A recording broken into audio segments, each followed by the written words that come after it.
E Eliseu, o homem de Deus, o profeta do Senhor, voltou para Gilgal.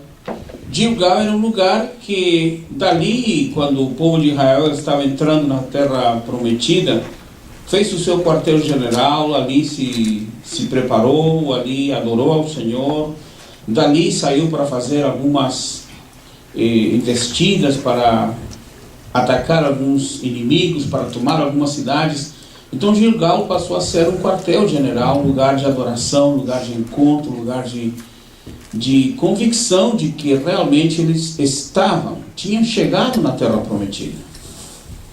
Mas o tempo passou e veio uma situação de necessidade, uma situação de carência, e havia fome na terra.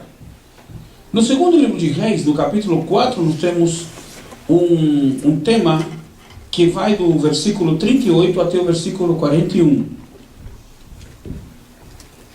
E disse assim: E voltando Eliseu a Gilgal, havia fome naquela terra, e os filhos dos profetas estavam assentados na sua presença. E disse ao seu moço: Põe a panela grande ao lume e faz um caldo de ervas para os filhos dos profetas. Então um saiu ao campo a apanhar ervas, e achou uma parra brava, e colheu dela a sua capa cheia de coloquíntidas, e veio e as cortou na panela do caldo, porque as não conheciam. Assim tiraram de comer para os homens, e sucedeu que, comendo eles daquele caldo, clamaram e disseram: Homem de Deus, há morte na panela. Não puderam comer. Porém, ele disse: Trazei, pois, farinha. E deitou-a na panela e disse: Tirai de comer para o povo. Então não havia mal nenhum na panela. Numa situação de necessidade, numa situação de miséria, de pobreza, de dificuldades, o povo se reúne, está o homem de Deus, os seus servos estão ali presentes, como está dito assim, os filhos dos profetas, os que estavam sendo preparados para serem futuros profetas.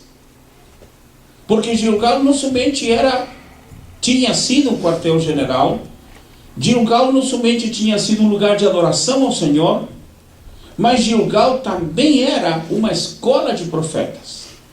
O que chamaríamos hoje um seminário, em uma linguagem mais avançada, uma universidade. E ali chega o homem de Deus e os discípulos estavam sentados ao redor dele e não há nada para comer.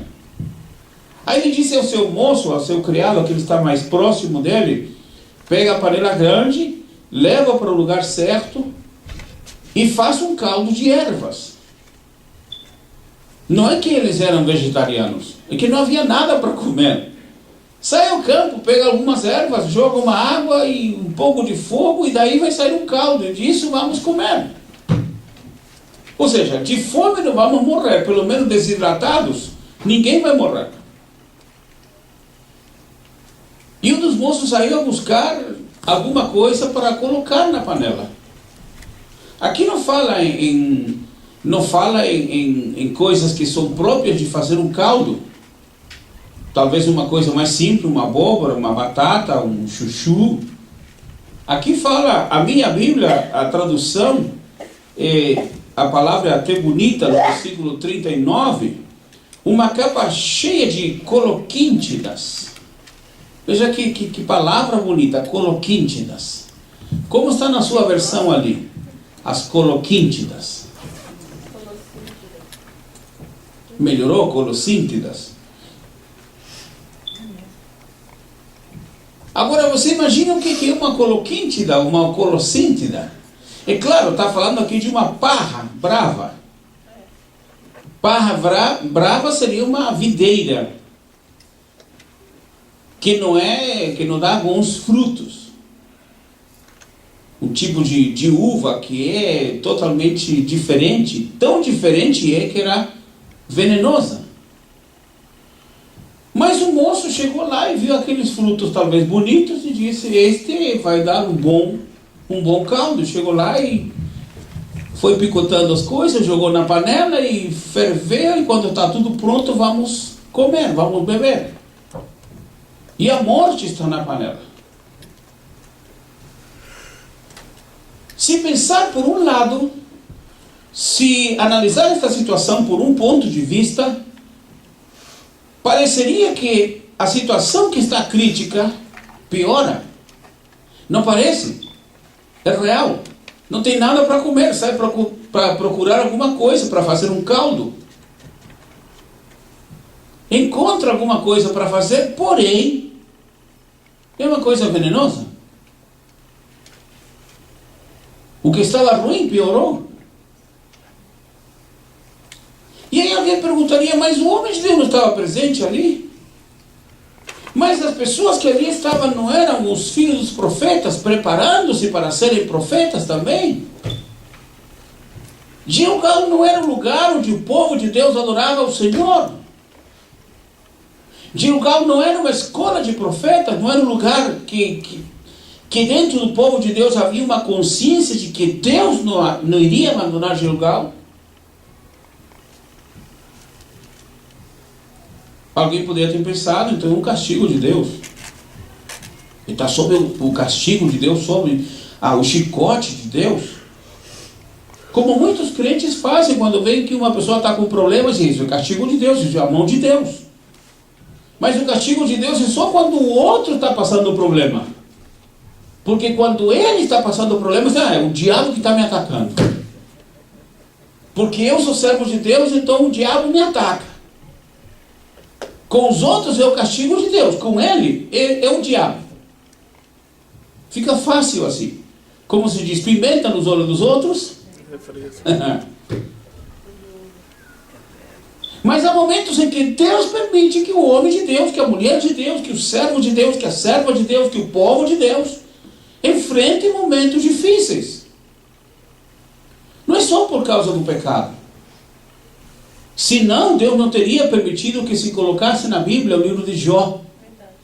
Um homem justo, temente, se afastando do mal, buscando sempre o Senhor, e teve grandes problemas, desgraças na sua vida.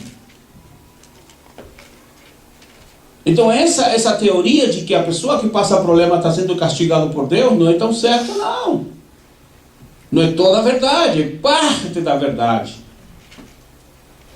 Quem não conhece a Bíblia, então vai aplicar para o outro. Quando se trata dele, ele aplica o outro texto.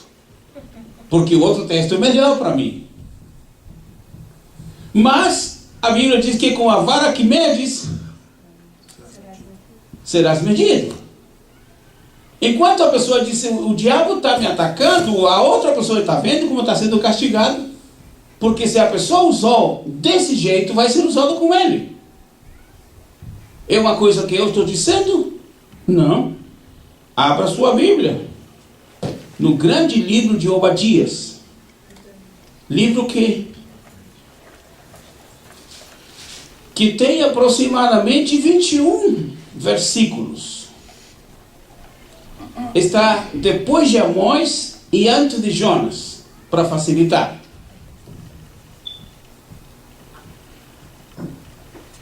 Depois de Amós e antes de Jonas.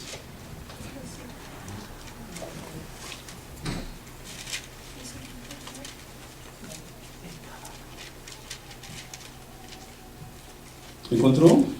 Amém.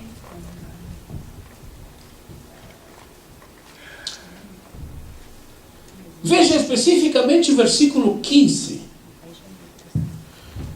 Porque o dia do Senhor está perto, sobre todas as nações. Veja aí o texto. Como tu fizeste,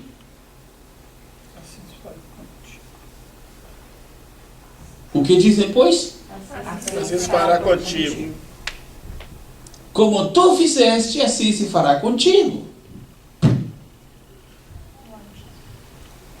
Ou seja, se você plantou coloquíntidas, vai colher colossíntidas, que é a mesma coisa. Aquilo que a pessoa faz vai ser aplicado do mesmo jeito que a pessoa fez. Em Obadias há 8 declarações que Deus fala contra Edom por ele ter feito algo contrário em relação ao povo de Deus. Veja o versículo 12. 8 vezes Deus chama a atenção. Mas tu, primeira chamada de atenção, não devias olhar para o dia de teu irmão no dia do seu desterro. Segunda chamada de atenção, nem alegrar-te sobre os filhos de Judá no dia da sua ruína. Terceira reclamação, nem alargar a tua boca, veja aí, alargar a tua boca no dia da angústia. Esse é o bocão. Mais uma reclamação, verso 13, nem entrar pela porta do meu povo no dia da sua calamidade. Sim, tu, mais uma reclamação, não devias olhar satisfeito para o dia do seu mal, o dia da sua calamidade. Mais uma repreensão, nem estender as suas mãos contra o seu exército no dia da sua calamidade. Mais uma repreensão, sétima, nem parar nas encruzilhadas para exterminares os que escapassem. E oitava repreensão, nem entregar os que lhe restassem no dia da angústia. Grande irmão este. Ai, ai, ai, quem tem um irmão assim, não precisa de inimigos. E irmão de sangue. Não é irmão de mãe, ou só irmão só de parentescos distantes. Irmão de sangue mesmo. E aí o Senhor disse no verso 15, porque o dia do Senhor está perto sobre todas as nações. Como tu fizeste, assim se fará contigo. 8 reclamações que Deus faz ao povo de Edom em relação ao povo de Judá. E você analisa estas 8 reclamações de Deus, estas 8 vezes em que Deus vai dizendo ao povo de Edom, você fez isto, você fez isto, você fez isto, Deus vai apontando para o erro, para a falta, para a dificuldade que ele fez, para o problema que ele criou ao seu irmão. E o Senhor diz para ele, assim como você fez com seu irmão, será feito contigo. Visto por outro lado, imagine esse povo de Judá, que o irmão se levanta contra ele. Em 8 situações que Deus reclama, não foi o profeta, foi Deus que reclamou. Tu não devias olhar para o teu irmão no dia do seu desterro, nem se alegrar os filhos de Judá no dia da sua ruína, nem alargar a tua boca, ou seja, falar, alardear, e te alargar a tua boca, usar palavras, podia ser grandiloquentes, grandes palavras, falar com muito gozo, com muita alegria ao ver a desgraça do outro.